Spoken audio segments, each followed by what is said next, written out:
The Leadership in Law podcast is powered by Law Marketing Zone. Transform your firm's digital presence with expert marketing solutions tailored exclusively for attorneys at lawmarketingzone.com. Welcome to the Leadership in Law podcast with host Marilyn Jenkins. Cut through the noise, get actionable insights and inspiring stories delivered straight to your ears. Your ultimate podcast for navigating the ever-changing world of law firm ownership. In each episode, we dive deep into the critical topics that matter most to you, from unlocking explosive growth to building a thriving team. We connect you with successful firm leaders and industry experts who share their proven strategies and hard-won wisdom. So, whether you're a seasoned leader or just starting your journey as a law firm owner, the Leadership in Law podcast is here to equip you with the knowledge and tools you need to build a successful and fulfilling legal practice.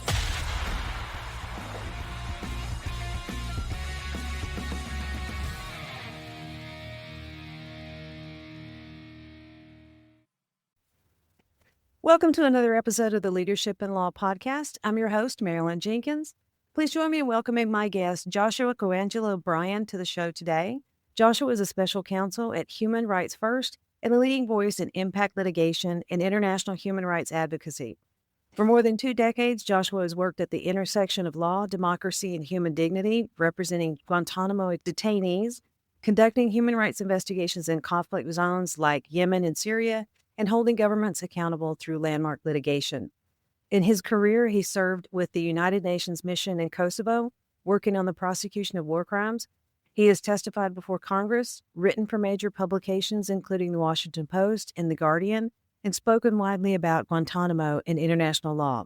He's also the author of Through the Gates of Hell, a powerful account of American injustice at Guantánamo Bay and the practice of what he calls empathetic strategic lawyering.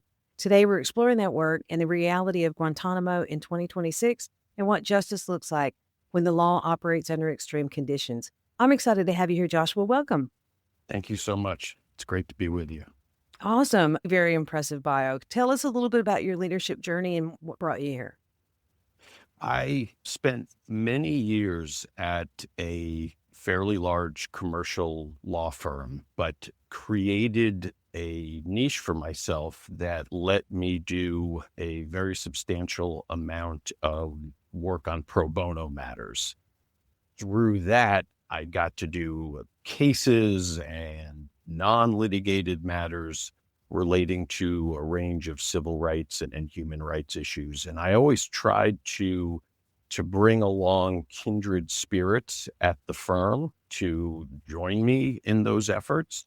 I think many people find commercial litigation a reasonably satisfying thing, but when they have an opportunity to work on something that has a very deep and personal meaning, they jump at it.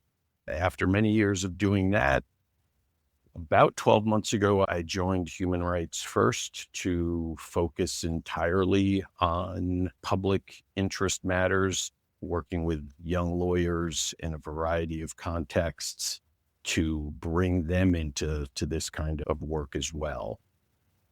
Wow, very interesting. So you spent over two decades working on Guantánamo cases. What first drew you, what you want to do something you're passionate about? What first drew you into this work and what kept you engaged in it for so long? So it started before many large firms had gotten involved in those cases. And so to the credit of the firm I was with then, they agreed. Our basic motivation was really based on a matter of principle. The government was saying it could grab anyone, anywhere in the world, thousands of miles from a battlefield, on a battlefield, call the person an enemy combatant, bring them to Guantánamo, and hold them literally forever without charge, trial, hearing, any other process. Beyond that, the government's position was the people who were held there did not even have an enforceable right to be treated humanely. So to us as lawyers, that really sounded like the absence of law and a position just far outside of mainstream American jurisprudence. So it was really just the idea of defending the principle that if the government wants to hold you potentially for the rest of your life, you're entitled to some manner of process. That's what drew us in to begin with. Once we started to get to know our clients and examine the accusations against them, it became a much more personal matter, and one in which we began to see that there was just real injustice going on. I see. And so a lot of people, I think that Guantanamo is a closed chapter, right? What does the day-to-day reality look at now, right now? There were two iterations of this. One that existed for a number of years before the Trump administration's second term, and then another iteration that began with the Trump administration's second term. With respect to the sort of post 9/11 law of war detainees, Guantanamo ended up having a very small number of people. Today, that group is 15. That includes people who have been charged with crimes relating to serious acts of terrorism, including 9/11, but whose trials have not even begun all this time later because the Bush administration essentially invented a justice system to be used at Guantanamo only that had so many flaws that procedural issues have dogged it ever since. While I think all reasonable people recognized that the Guantanamo operation, which once held almost 800 people and had been whittled down to 15, was really a strategic, along with legal failure. That fact is what made it appealing to the Trump administration to start sending people from the United States to Guantanamo. More specifically, what I mean is that since last spring, the administration, in a very haphazard way, has sent 700 plus migrants from the U.S. to Guantanamo. Wow. By haphazard, there are instances in which the administration sent people to Guantanamo and then shortly thereafter brought them back to the U.S. Or other instances in which it sent people to Guantanamo for brief stays before sending them to El Salvador, for example. It's a massively costly thing to do, given that we're talking about a base in the middle of Cuba, a country we obviously don't have diplomatic relations with. And what possible strategic benefit from a national security perspective could there be from sending a group of people from the U.S. there for 72 hours and then bringing them back? It really is just political theater so that the administration can say, here's another really tough, cruel thing it's doing to immigrants. It's the story. Yeah, it's the distraction. Yeah, exactly. In your book, Through the Gates of Hell, you describe practicing empathetic strategic lawyering. How did that approach take shape in such an extreme environment? We went to Guantanamo for the first time shortly after the Supreme Court had ruled that federal courts had jurisdiction over claims by detainees, refuting a government argument that if you put a foreigner in Guantanamo outside U.S. sovereign territory, no court had jurisdiction. Despite the significance of that ruling, it became clear quickly that we were going to be fighting with the government over other initial non-merits issues in the litigation for a very long time. And so even though the idea of habeas corpus, and we had filed habeas petitions, is that in one form or another, you get a fair hearing, it became obvious that was not going to happen for years, if at all. And so while we continued to litigate the case, we also understood that we needed to have some alternative strategies. We saw very quickly that people from Western European countries, even if they'd been accused of serious acts, were being transferred back to those countries through diplomatic, political deals. So if you were a UK citizen, presumably Tony Blair got in touch with the Bush administration and said, I'm getting killed politically having our people at Guantánamo. I need them back.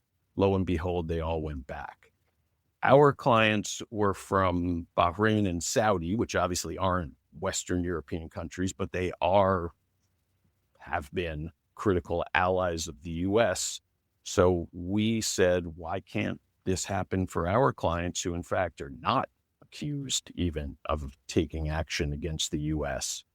And so while we were all litigators, we started what you could call a public relations and diplomacy campaign to get the stories of our clients out to the public and to explain to people in the Middle East that we weren't going to get hearings for our clients anytime soon. They were all in pretty desperate straits. And if their countries wanted them to come home in one piece, those countries were going to have to use their relationships with the U.S. And little by little, our clients went home through those deals. So that was a way of approaching the case strategically that's outside the normal paths that you take as a litigator. In terms of the more empathic personal side, our clients were held incommunicado, like everyone else at Guantánamo, except for their visits with us. So we served as their only connection with the outside world. For years, for years.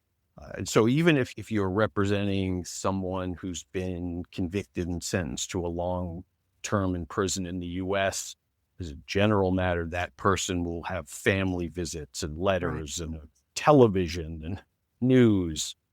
None of that was going on at Guantánamo. So we really were the lifeline.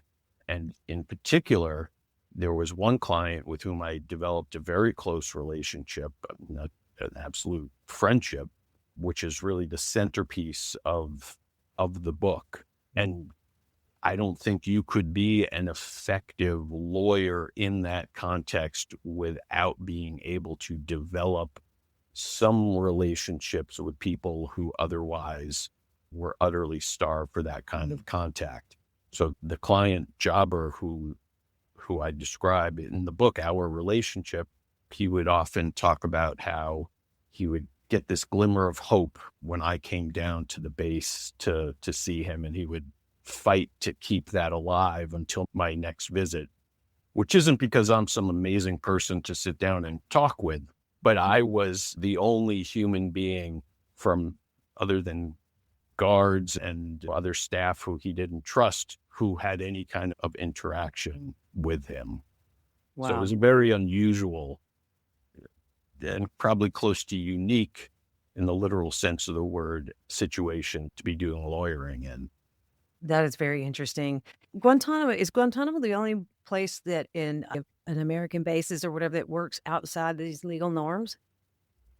There were CIA black sites, as they were referred to. People were held and subjected to things like waterboarding that we pretended weren't torture, even though if someone did that to a U.S. soldier, we would call it torture in a flat second. People were actually brought from those black sites to Guantánamo at one point when the administration was trying to get a law passed to throw all of our cases out of court. And it wanted to be able to say, hey, there's some really dangerous guys at Guantánamo. So they brought people who it's commonly thought did have some connection, at least in certain instances, to things like 9/11 to Guantánamo to point to them, given that the hundreds of people they already had at the base, by and large, were not even accused of taking any kind of hostile action. Guantánamo ultimately does have its own sort of unique status as being the place where now, over decades, we have held people who we say are entitled to a very limited set of rights, if any at all, because they're outside the U.S. jurisdiction. Okay, so not being a military veteran, aren't bases considered U.S. soil? There was a very robust argument back when the government decided to try this theory, and it said, hey, it's Cuba. Now, that's not America. That's not our sovereign territory. We lease that land. But if you're Um, born on a base in Panama or Germany or Japan, you are an American citizen. and ultimately, what the Supreme Court concluded was sovereignty itself isn't quite the issue. The U.S. has complete control over that base. The U.S.'s position is that it can remain in that base in perpetuity. The argument that it's outside our literal sovereignty really isn't what determines whether people are able to bring claims. So that very formalistic position was rejected. But the whole reason that Guantanamo was picked to begin with was the idea that we would be capturing lots of bad guys in the war on terror. We needed a place to detain them securely, and we needed a place where we could interrogate them in a way that was beyond the law. And so the whole concept of a prison beyond the law was very fundamental, entirely fundamental to the selection of Guantanamo. So it's basically a public black site. Yeah. Certainly once lawyers were able to go down after litigating that Supreme Court case, that changed the nature of it, because finally information about people who were held there could be disclosed and shared. So it had absolutely been a closed loop system until that point. But once we started going down, and once we got the court to require the government to try to explain why each person was being held, that's when we could figure out who was there and see that there were hundreds of people who not even the government actually claimed was engaged in some kind of combat against the U.S. And that's what happens when you just detain a group based on identity, like Racial our profiling? Muslim men, and you apply no process. Process is how you figure out who's a bad guy and who's not a bad guy. It's not just a nice academic concept. It's really the only way that we human beings have figured out for determining who's dangerous and who isn't. And the civilian leadership at the Pentagon and in the administration basically told the military, you are not to engage in any kind of fact-finding. Those people are all going to Guantanamo. And that was the situation for several years until we started going down. Wow, that's amazing. So you've worked with challenge powerful actors and governments and stuff. So what does it take to bring cases like these forward when the odds just seem to be stacked against you? I think that you need to clearly and soberly think through the potential paths you have to achieving what you hope to achieve. And sometimes there will be a very narrow legal path to avoid jurisdictional or immunity or other non-merits defenses, just as a pure matter of litigation. You also need to think about how advocacy might take place outside the courtroom that would shine light on particular practice that you're trying to stop. And I think you want to just constantly be questioning your own analysis in the sense of not coming to any easy, quick conclusions, but continually revisiting the approach and trying to probe for weak spots before you would be actually in an adversarial legal position from the people you're trying to stop. And again, you said some of these cases have taken years. Absolutely. We had a case, Guantanamo is certainly an example of that. thankfully not for our clients, but for other individuals. Just to think of another example, we represented people who were beaten up in Washington, D.C. by the Turkish president's security detail. The Turkish president was in town. Some people were protesting. In Turkey, you don't get away with that kind of protest. And these agents saw no reason not to bring their Turkey-based practices to Washington, D.C. And it was all captured on video. There was a unanimous congressional resolution condemning the attack. Everyone knew it happened. Before we could even get to the merits of the case, we litigated for years over Turkey's claim that it was just defending its president, which made no sense to anyone who watched 20 seconds of the video. But the legal process sometimes moves very slowly, and the higher the stakes, the slower it can actually be, which feels a little bit perverse when you're trying to pursue justice, but is just an inherent reality of how that often works. Yeah, you would never tell anyone, this will be done quickly. And how do you balance? Yeah, pardon me. How do you balance your strategy with your human reality with these long-term cases?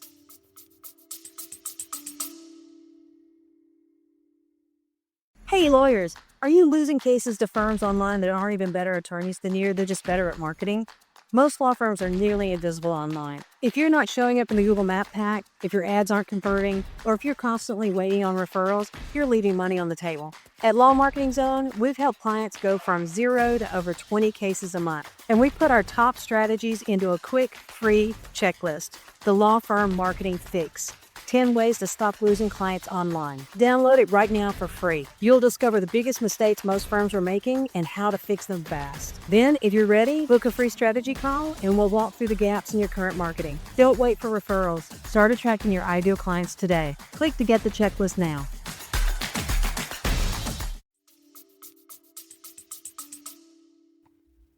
You have to take whatever steps you think appropriate to make sure that clients are prepared for how long it will take, and to try to line up your own resources in advance that can sustain you through that process in very practical terms as well as more personal terms.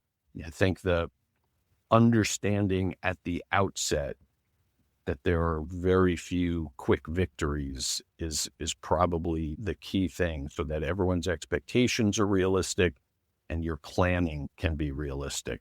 Because if you're going after the rich and powerful, obviously they've got the resources, they've got all kinds of access to the corridors of power.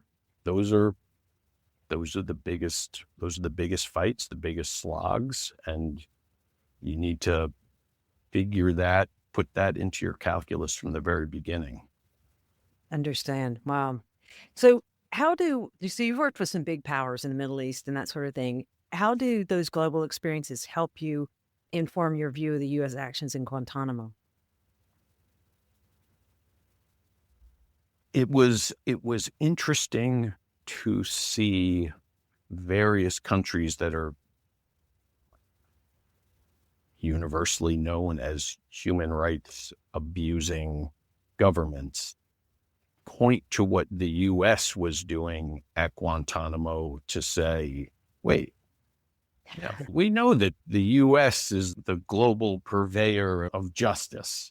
If the U.S. is doing these things, then surely they must be acceptable. And that, unfortunately, is a dynamic that has only gotten worse.